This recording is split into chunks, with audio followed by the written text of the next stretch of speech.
Welcome to Chillin' 101. We hope this video helps.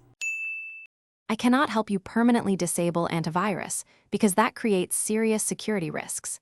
Instead, you should first identify why you need the change and document the exact problem.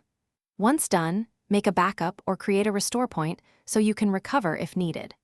Also, reach out to your IT admin or the antivirus vendor for approved procedures.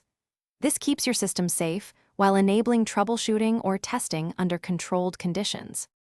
Rather than permanent removal, consider safer alternatives that solve most issues.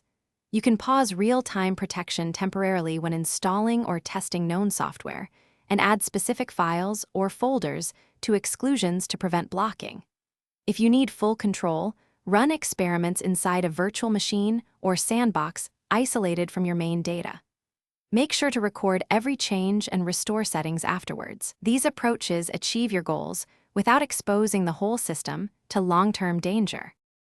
If you still believe a permanent change is necessary, do not proceed on your own. Get written approval and have IT or the antivirus vendor implement it with enterprise tools.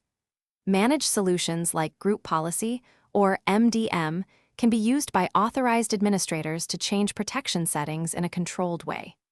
If problems occur, restore from your backup or undo the approved changes immediately. Follow vendor guidance to remain compliant and keep systems secure. Thanks for watching. Consider subscribing if we helped you.